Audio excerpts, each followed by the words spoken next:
All right, I have finished the duology of Eon and Eona, and this is going to be a spoiler-free review of book 2. For those who saw my very first video on Eon, you know that I gave this a 4 stars and I absolutely loved it. I thought it was fabulous. I definitely got why younger me had a hard time reading this because of the threat of essay multiple times in this book and the challenges it brought. For Eona, now many years since I first read this book, I am glad to say that I finished this duology again, but I am sad to say that this one is going to be given a 3.5 star rating, and here's why. I think these two books best operate when they are treated kind of from a very external perspective. What I mean by that is instead of putting yourself in the main character's shoes and trying to experience the world as if you are Eona, I feel like if you're going to get the most out of this duology as well as be the most satisfied with especially this book, you have to take a bigger external viewpoint. This first book was really an exploration of power dynamics for if you have a character who is denied their identity and who is heavily controlled and yet is, because Eona is having to be Eon, has the benefits of being a male in a patriarchal society. And then Eona takes all of those power dynamic aspects from Eon and flips them on their head. So this is the reverse. This is if you have a ton of power over what you're choosing to do and not do, and you are allowed to have your identity as a female in this case, but because you are female in a patriarchal society, you also are experiencing way more of the judgments that are placed on women and a lot of the downsides to being a female in a heavily patriarchal society. From that very external perspective, I think taking from that view solely, this is enjoyable and the conclusion is satisfactory because it is the conclusion of that juxtaposition between both of these books that very much explore that differences in power dynamics, identity, and what you're able to do in your culture. Now, from a character standpoint, this is very challenging, especially from halfway on the second half of this book. I think it's very difficult in certain ways to fully understand Eona. I think I kept having to remind myself this is a very traumatized teenager who's had a lot of challenges.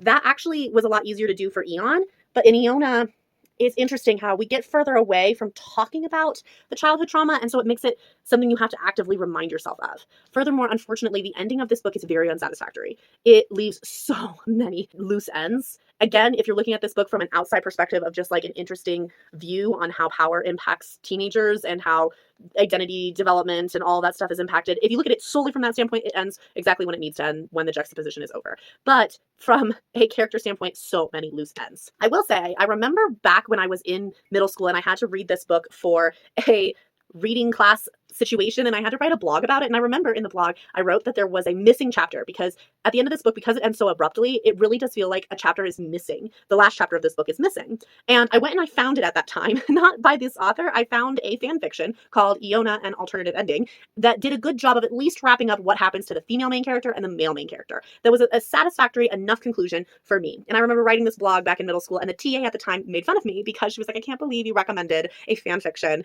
to your readers for your review on Eona. And I remember at the time kind of rolling my eyes and being like, you're annoying. And also, I don't care about your opinion, but also just whatever. I still got an A on the assignment and that's all I really cared about. Now as an adult, especially and specifically with Book Talk Now, I feel like there's more acceptance and appreciation for the value of fan fiction, especially with the existence of things like Manacled, which is originated as a fan fiction of Harry Potter. And then now the author has taken the same premise, rewritten the book without the fan fiction elements, so taken away the names and whatnot in connection to the Harry Potter series, and has published Alchemized, which is the new massive Book Talk book that I've been seeing. But all of that came from a fan fiction, came from Manacled. So I feel like there's a greater appreciation for fan fiction. So I think when I tell you the final chapter of this book was written by a fan and was put on fanfiction.net and it's called Eona, an Alternative Ending, I think that might be a little bit more appreciated with today's book reading audience. So at least that.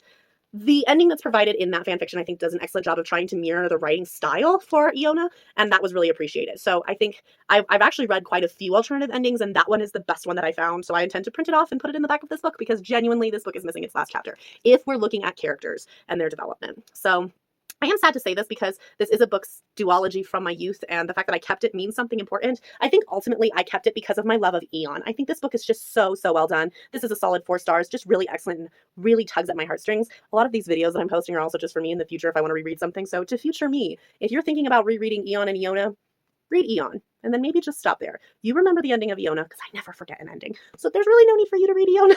Just read Eon. This is where the gold is. So yes, I'm sad to say it's not my favorite thing to say, but Eona, unfortunately, is a weaker conclusion to the duology. It's a 3.5 stars. It's longer, and yet it I feel like it could have been more. I really feel like this entire duology could have been a trilogy, and that would have been a really good exploration. I feel like Eona, the dynamic that the author set up with a reversal, where here's a character who's allowed her identity and who's given power, but is now having to be a female in a highly patriarchal society. I think that would have been great for book 2. And then book 3 could have done a really good job of attaining a balance for this character in a way that would have been really fascinating and interesting. Another thing that this book falls short on, and this is actually a characteristic of most fantasy books, is that the epic moment is the battle, the final battle, right?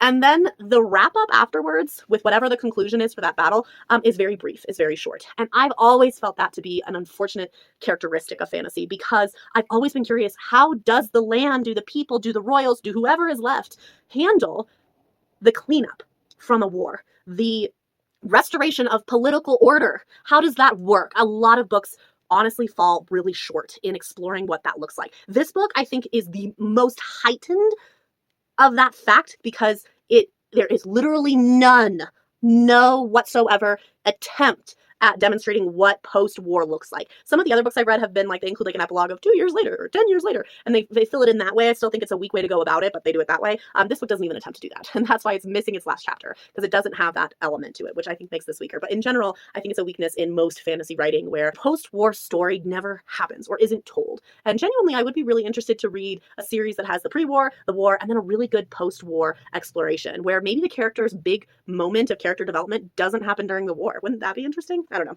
Just a thought. So I've now concluded Eona and Eon. I don't think I mentioned this in my previous video on Eon. This cover is actually the paperback cover, because for whatever reason, the author did not make the same covers for the hardbacks. So the paperbacks match these covers, but the actual hardback cover for Eon, it looks like this. It's the other side. Ta-da! This is the actual cover. Ooh. Let me see if I can like wrap this around. There we go. See how that like doesn't match at all? I took the hardback and I took a paperback. However blasphemous it is, I did take off the paperback's cover and I attached it to the flip side of the Eon dusk jacket. So I have the dusk jacket and all of its information, which is really cool, but I really wanted the paperback's cover because it matches really well Eona, far better than the other way around. So I just thought I would share that this is my makeshift, reversible cover. As with all my series, I have box set Eon and Eona so that these books can stay nice and safe on my bookshelf, because they end up moving around. All of my books end up moving around a lot because I have to make room for new books. So this helps it where the books don't move, the box moves. So there's less drag for the books. So there we have it, Eon and Eona. Overall, for both books together, I would give it a 3.75, literally just averaging out between a 4-star and a 3.5 star.